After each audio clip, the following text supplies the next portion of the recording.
Hello students, welcome to constant exam GK. अगर आप भी आरआरबी ग्रुप डी एग्ज़ाम की तैयारी कर रहे हैं तो ये वीडियो आपके लिए मोस्ट इम्पॉर्टेंट और वैल्यूएबल होगी, क्योंकि फिज़िक्स का चैप्टर प्रेशर यानी दाब से रिलेटेड जितने भी प्रीवियस ईयर और जितने भी इम्पॉर्टेंट क्वेश्चंस हैं उन सभी को मैंने इस वीडियो में इंक्लूड किया है। वीडियो एंड तक ज़रूर देखिएगा, काफ़ी इम्पॉर्टेंट टॉपिक है आपके एग्ज़ाम के लिए। और अगर आप किसी भी मीडियम से तैयारी कर रहे हैं तो ये वीडियो आपके लिए मोस्ट इम्पॉर्टेंट और सूटेबल होगी। तो चलिए बिना टाइम वेस्ट किए वीडियो करते हैं स्टार्ट। पहला क्वेश्चन है, निम्नलिखित में से किस स्थान पर वायुमंडलीय दाब निम्नतम होने की संभावना है? ऑप्शन सी लेह में। लेह यहाँ वायुमंडलीय दबाव इसलिए क्योंकि यहाँ पे वायु के अणुओं द्वारा लगाया गया बल कम है। ऊंचाई बढ़ने पर दाब कम हो जाता है क्योंकि हवा पतली हो जाती है। लेह हिमालय क्षेत्र में उच्च ऊंचाई पर स्थित है जहाँ दाब सबसे कम है। वायुमंडलीय दाब में गिरावट में तापमान में भी परिवर्तन होता है और दाब का यह सिद्धांत मौसम विज्ञान में महत्वपूर्ण है। किसी पात्र में द्रव्य द्वारा लगाया गया दाब कैसे बदलता है? ऑप्शन सी गहराई के साथ बढ़ता है। द्रव्य की गहराई पर दाब उसमें ऊपर वाले द्रव्य के भार के कारण बढ़ता है। यह जल स्थैतिक दाब का नियम है।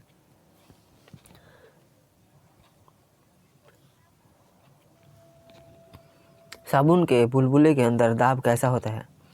ऑप्शन सी वायुमंडलीय दाब से अधिक होता है। जी हाँ, बुलबुले के अंदर का दाब सतह तनाव के कारण बाहरी वायुमंडलीय दाब से अधिक होता है। सतह तनाव तरल की आंतरिक सतह को फैलाव से रोकता है। बुलबुले के आकार और सतह तनाव दाब को प्रभावित करता है।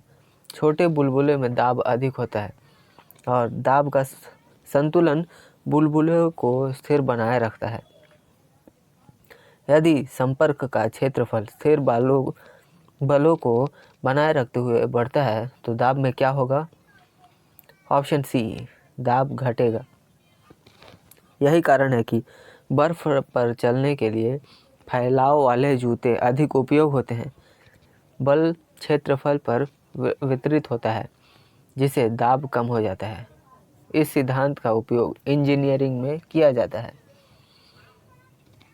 गोता लगाने वाले विशेष सूट क्यों पहनते हैं? ऑप्शन सी उच्च दबाव से बचने के लिए। पानी के नीचे दाब सतह की तुलना में बहुत अधिक होता है। गहराई बढ़ने के साथ ही दाब में वृद्धि होती है। विशेष सूट शरीर को अत्यधिक दाब से बचाते हैं और यह बाहरी दाब से शरीर की सुरक्षा करते हैं। सूट दबाव से संबंधित चोटों को भी रोकते हैं। दाब की एसआई इकाई क्या है? Option B pascal. Next question है, देखिए, 1 pascal is equal to 1 newton by 1 वर्ग मीटर होता है। जरूर याद रखिएगा। और पास्कल का प्रतीक PA होता है। नेक्स्ट क्वेश्चन, दाब किन प्रकारों में बांटा जाता है? ऑप्शन बी वायुमंडलीय, जल स्थैतिक और गतिज में। Option B is the right answer. देखिए, वायुमंडलीय दाब वायु द्वारा सतह पर लगाया जाता है। जल स्थैतिक दाब तरल की गहराई पर आधारित होता है और गतिज दाब जो होता है ये वस्तु की गति के कारण होता है। ये 3 मुख्य प्रकार के भौतिकी में हैं, इसलिए प्रत्येक का प्रभाव और उपयोग भिन्न होता है।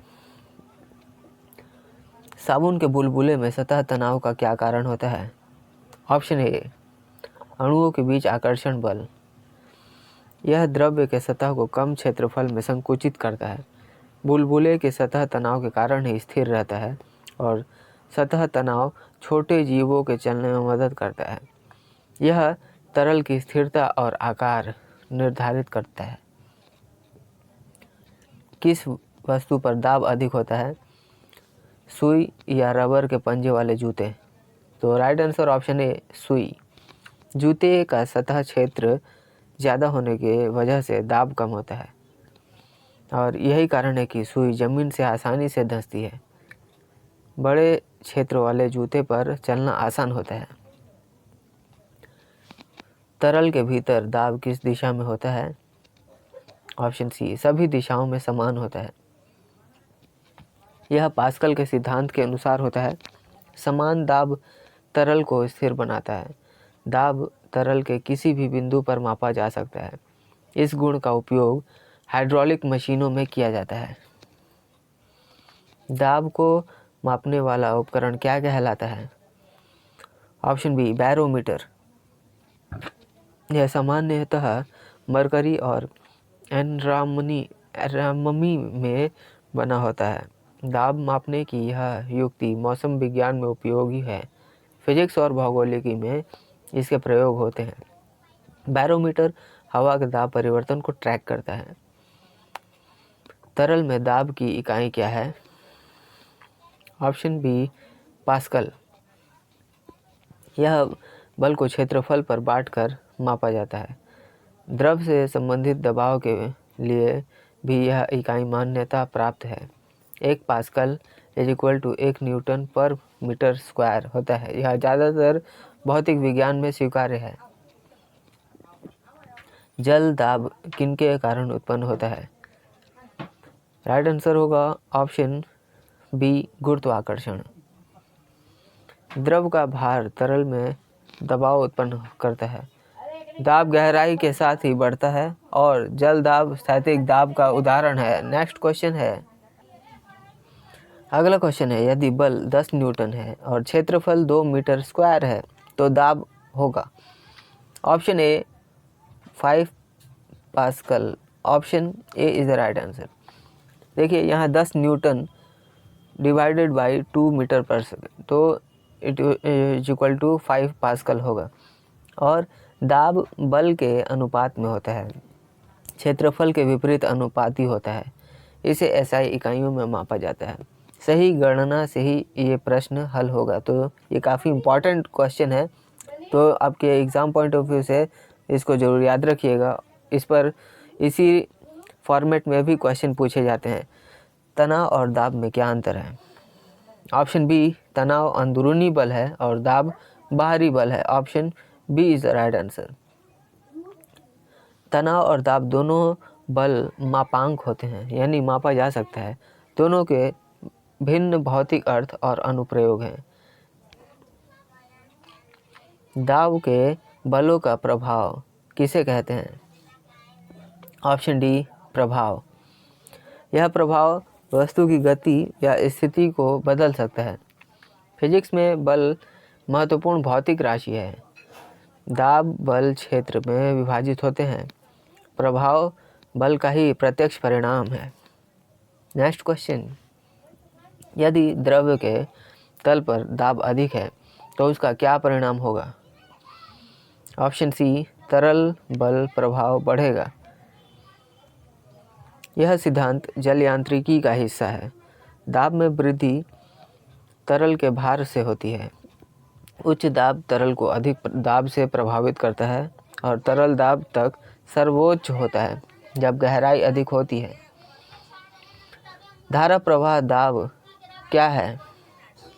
ऑप्शन बी, गति के कारण उत्पन्न दाब। यह द्रव्य की गति ऊर्जा से संबंधित होता है। इसे बर्नौली के सिद्धांत से जोड़ा जाता है। गति दाब द्रव्य के वेग पर निर्भर करता है। जल दबाव में गुरुत्वाकर्षण का क्या योगदान है?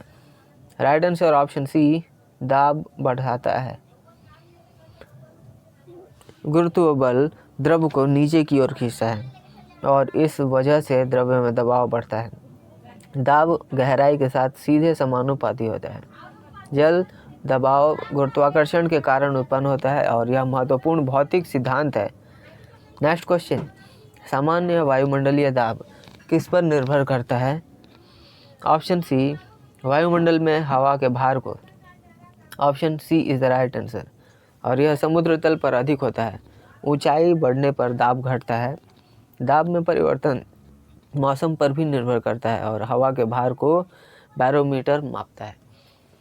सो स्टूडेंट्स, ये थे जितने भी इम्पॉर्टेंट क्वेश्चन थे उन सभी को मैंने इस वीडियो में कवर किया है। जितनी भी इम्पॉर्टेंट टॉपिक जो आपके आरआरबी ग्रुप डी एग्ज़ाम्स के लिए पढ़ाए जा रहे हैं उन सभी टॉपिक को मैंने प्लेलिस्ट के माध्यम से आपको चैनल पर दे दिया है। तो जाइए और उन सारे टॉपिक्स को कवर करिए प्लेलिस्ट के माध्यम से, ताकि आपको अपने एग्ज़ाम की तैयारी में और भी बूस्ट मिले। और अगर आपको वीडियो से थोड़ी भी हेल्प मिली है, वीडियो पर एक लाइक ज़रूर करिएगा। चैनल पर नए हैं तो चैनल को भी ज़रूर सब्सक्राइब करिएगा, क्योंकि इस तरह के वैल्यूएबल वीडियोज़ मैं आपके लिए हमेशा बनाता रहता हूँ। तो चलिए मिलते हैं नेक्स्ट वीडियो में, तब तक के लिए कीप वॉचिंग, कीप प्रिपेयरिंग।